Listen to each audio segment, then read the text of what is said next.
Okay, thank you for joining us today. Alright, so in this, our third video looking at Charles Dickens' A Christmas Carol, I'm going to be concentrating on the scene in which Scrooge interacts with a pair of charity workers who come to his offices seeking donations to help the poor at Christmas time. This follows immediately on from Scrooge's interaction with his nephew Fred, and the scene in which we get our first glimpses of his clerk Bob Cratchit as well.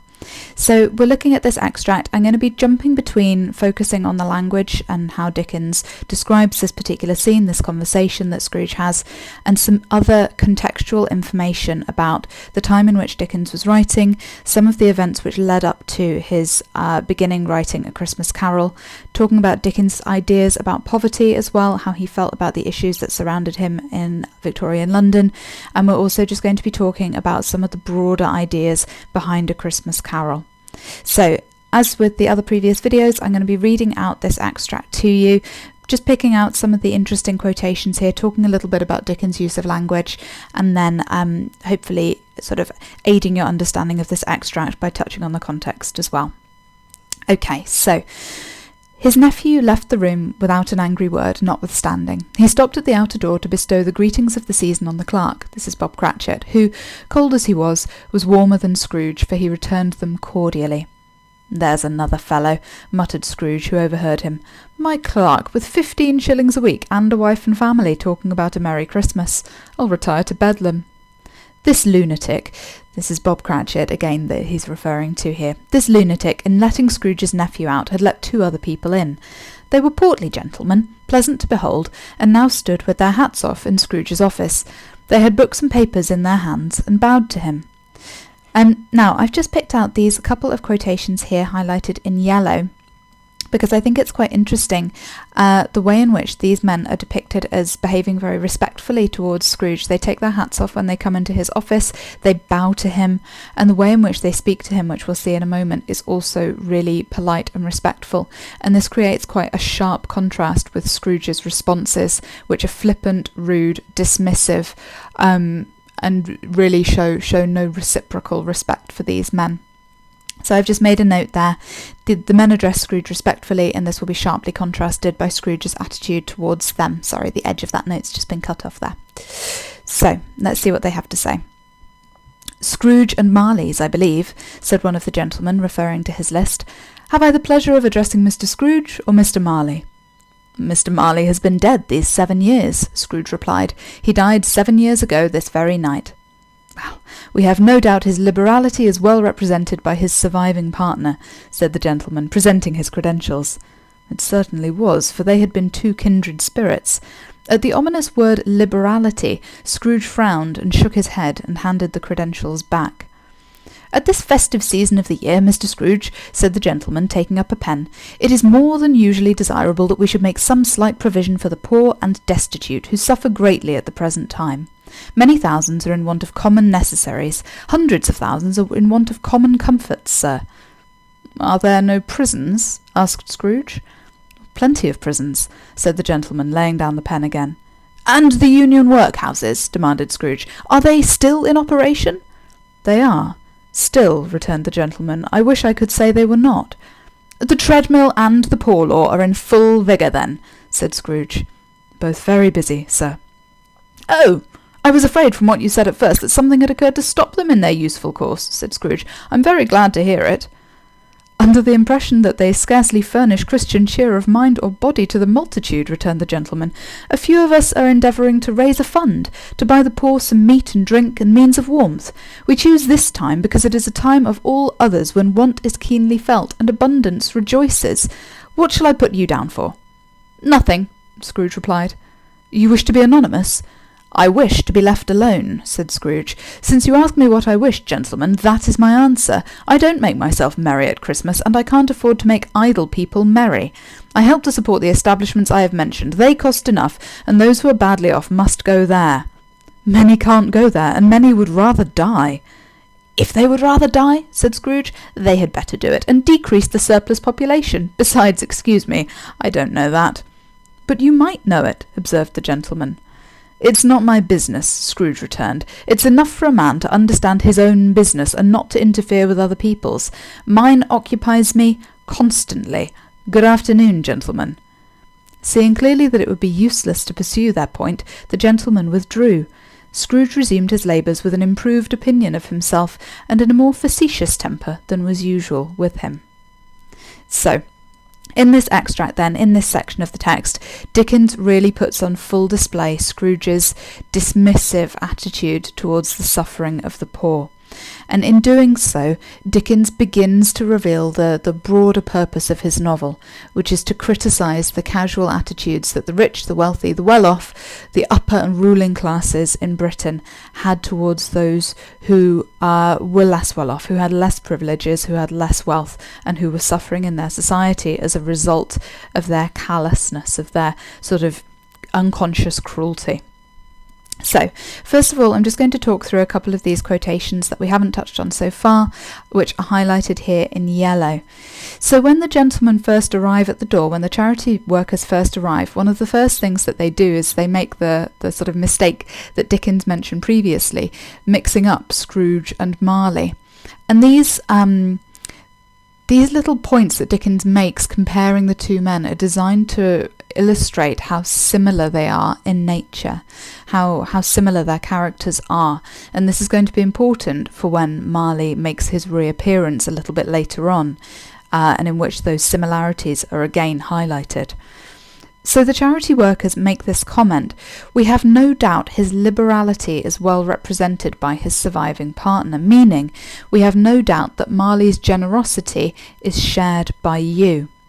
So liberality means the quality of giving or spending freely. Generosity, freeness with money. So this implies that Marley was at least somewhat generous. Again, this is going to be contrasted by Scrooge. So they are hopeful of receiving some donation from Scrooge based on the fact that presumably Marley has made some donations in the past. However, when he hears the word liberality, Scrooge frowns. He shakes his head and he hands the credentials, the men's papers identifying who they are, he hands them back to him. So Scrooge responds with suspicion to these two men. The word liberality makes him realise that they're seeking donations. So Scrooge's miserly ways, his tight-fistedness, his possessiveness about his money, and his resistance to giving any of it up unnecessarily, all of these characteristics are put on display here. Okay, we'll continue down. So the charity workers here state very clearly the problems that face the poor and, as they say, the destitute, those without means. They highlight the problems that these people are facing within their society. So they point out the fact that they are particularly seeking donations because it is Christmas time. So they're encouraging they're encouraging Scrooge to think generously, and they're hoping that he will demonstrate some warmth of spirit at Christmas time. And they point out many thousands are in want of common necessaries. So there are people who are going without sort of basic food, basic drink, things that we would consider necessary items. And then they say hundreds of thousands are in want of common comforts. So they throw out these large numbers, hoping to impress upon Scrooge the seriousness of the problem. And Scrooge responds with a series of taunting questions. Are there no prisons? So he implies, if these people are so badly off, well, they could be put in prison. And the gentleman puts the pen down and responds, there are plenty of prisons. And the union workhouses, Scrooge says, are they still in operation? So could these poor people not be put in workhouses? And the gentleman says, I wish I could say that these were not still running. So the charity workers hate the workhouses because of their poor conditions, whereas Scrooge sees them as being the best solution to the problem of poverty. And once Scrooge hears the answers to these questions, that the poor law, the workhouses and the prisons are all still up and running, he thinks that this is problem solved and he shouldn't need to donate any money to these men. So let's just back up a little bit and touch upon what these laws that he's talking about, what these workhouses actually are. So, at the time that Dickens was writing, it was a period of great social change within Britain. So the Industrial Revolution was transforming Britain from a largely rural society to an industrial one, and thousands migrated from the countryside to the city in search of work. So we had this rise in population in the cities, but the conditions were not there to accommodate this sudden influx of people into the cities. So living conditions were terrible, there was mass overcrowding, and if you were there and looking for work and not finding it, you could find yourself living in really quite dreadful circumstances. Not only that, but there was a trade slump in 1839 which led to a steep increase in unemployment. So not only did you have more people living in the cities, but you had more unemployed people without means, without money. Not only that, but because of the Corn Law, the price of bread was kept artificially high, and that was due to these taxes being put on importing corn, and on top of that there was a series of bad harvests. So the 1840s were a period known as the Hungry Forties, many families suffering from this combination of difficult factors, leading to them facing starvation, leading to them living in dreadful conditions. So these were the people for whom Dickens felt sympathy and whose plight, whose suffering he wanted to alert his readers to. Okay, so the Poor Law then, which Scrooge specifically mentions in this extract, he says, is the Poor Law still in operation? The Poor Law was passed in 1834 and stated that the able-bodied unemployed, so that is, if you were fit and healthy enough to do physical work, you would only be helped if you agreed to enter workhouses. And workhouses conditions were intentionally designed to be harsh. The attitude that was the sort of prevailing attitude of the time, the commonly held perception, was that if you were poor, it was your own fault. And in a moment we'll look at where Scrooge refers to poor people as being idle, as being lazy. His obsession with work and his fixation upon earning money leads him to perceive anyone without money and without work as being lazy in comparison to him. Not only that, but even those who are lucky enough to have work were often exploited by their employers, and we see this exemplified in Dickens' work in the character of Bob Cratchit, who is there presented as working very diligently, working very hard, but working for an absolute pittance, earning almost no money because he is being exploited by Scrooge. So this is the Poor Law, which Scrooge feels is doing perfectly well in solving the problem of the poor, but actually it was just adding to their poverty, adding to the difficult conditions in which they were living. And those of you that have looked into Dickens' own history, his own biographical details, you will know that Dickens himself had spent time in a workhouse as a child. He knew firsthand what it was like to suffer poverty. He knew firsthand how awful the conditions in these workhouses were, and this personal experience also created in him this passionate desire to alert those who were well off to just how dreadful these places could be, and to highlight the idea that poverty wasn't necessarily the result of laziness or idleness, but it could be brought about by a combination of factors, not always the fault of people who were suffering. Okay, so moving on. Not only that, but a well-known and influential economist, Thomas Malthus, had written in his essay on the principle of population that if a man has no food and society does not want his labour, that is his work, then he has no right to the food produced by society and should be allowed to die.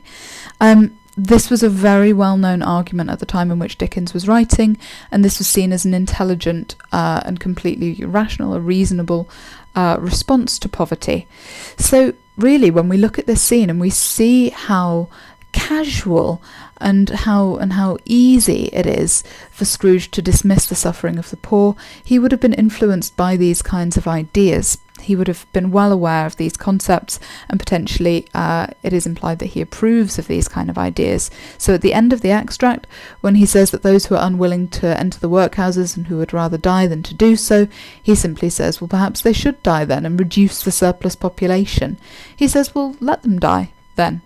And he means this as a flippant, a sort of offhand remark, let them die and reduce the overall population. And this is clearly influenced by these kinds of ideas that Malthus had written about and had expressed in his essay. Okay, so how did Dickens respond then to the problem of poverty? Well, in 1843 he was sent a report by a friend, and this report particularly inflamed his anger and his rage at the conditions of the poor.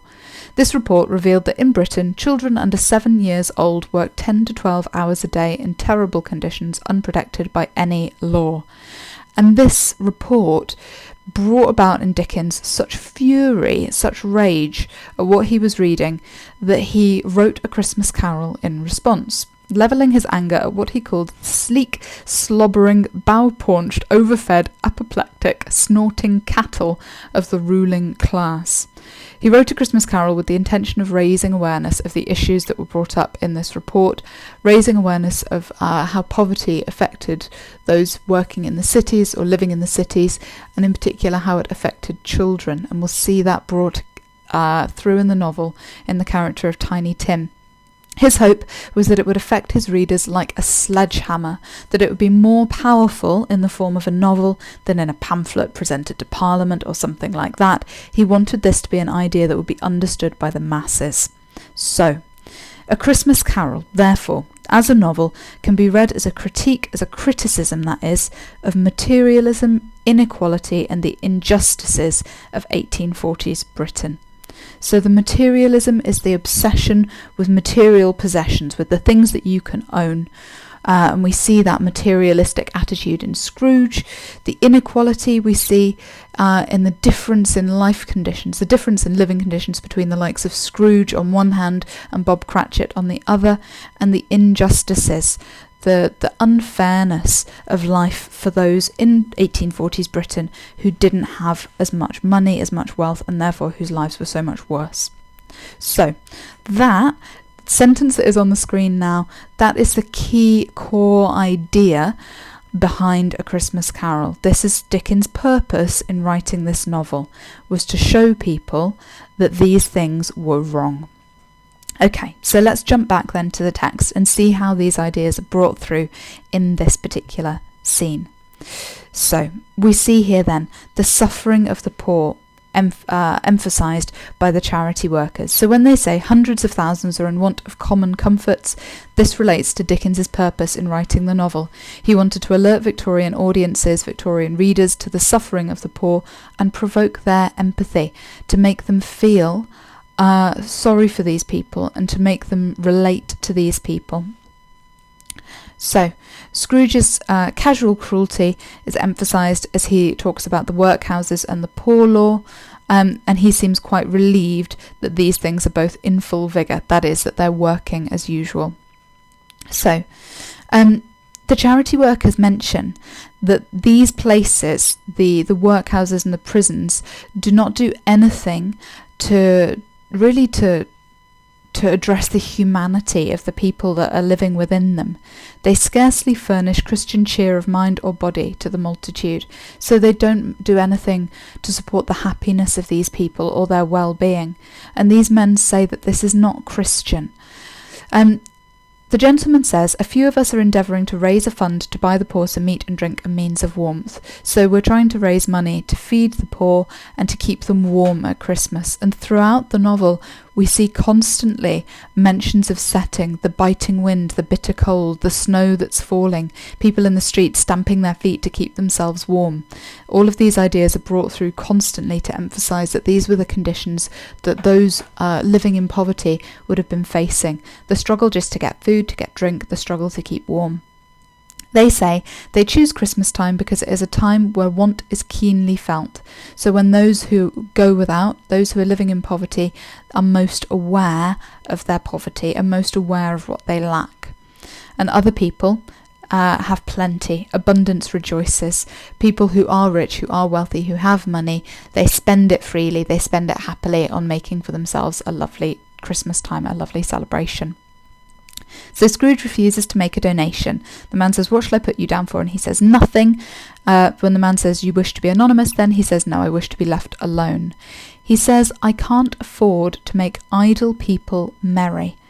Now, when he says idle people, that means lazy people, and he's referring to the poor. So he says, I can't afford to spend money to make lazy people happy. Basically saying, people who are poor are lazy, and that's why they don't have any money, and he says, I'm not spending my money making them happy. Why should I give them money when they can't be bothered to earn their own? So this really relates to the idea about poverty that was so common at the time, was that people who were poor and it was their own fault. So he says, I help to support the establishments I have mentioned, so I support the poor law, I support the workhouses. Those who are badly off must go there. Many can't go there and many would rather die, and Scrooge says if they would rather die, they had better do it and decrease the surplus population. So if they die then, fine, because that reduces the population overall. So his attitude here represents that which Dickens most despised, that of the privileged, wealthy upper classes dismissing the problems of the poor and blaming them for their own suffering. And that lovely little AO3 contextual point, he is here hinting at, or maybe alluding to, the ideas of Thomas Malthus. Okay, besides, he says, excuse me, I don't know that. He doesn't care to be informed about the suffering of the poor. And the gentleman says, but you might know it. So you might have reason to be informed about this. You might want to be aware of these issues. And Scrooge says, it's not my business. He isn't interested, he doesn't care, he would happily remain ignorant of their suffering.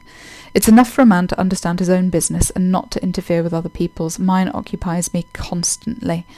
So he is so fixated upon his own wealth, the acquisition of greater wealth for himself. He says, that's enough to keep me busy. I'm not going to bother learning about the suffering of others. It's not my business. So Scrooge chooses to remain ignorant of problems that he believes do not affect him. And I've written there, he has no sense of social responsibility. He is a selfish individual. So he's so fixated upon his own life that he doesn't have any sense of responsibility, any feeling that perhaps he should share some of his wealth with those who are worse off than him. For example, someone that is within his power to help directly, he doesn't pay Bob Cratchit a single penny more, even though he's aware that Bob would find it very difficult to support his family, his wife and his children, on his low salary. And he points this out just a few moments before. As he hears Bob Cratchit wishing Fred a Merry Christmas as Fred leaves, he says, my clerk, with 15 shillings a week and a wife and family, talking about a Merry Christmas, I'll retire to Bedlam. Bedlam is an insane asylum. So he's saying, if I was saying something like that, I would be crazy.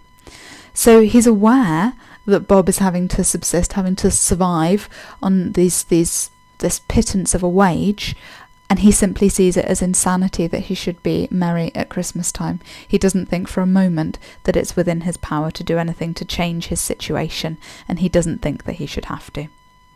Okay, so a little bit of a longer video there. I hope that you've managed to stay with us and that has helped you to understand a little bit more clearly some of the bigger, broader ideas and some of the context that Dickens was writing about within this part of the text, or hinting at within this part of the text.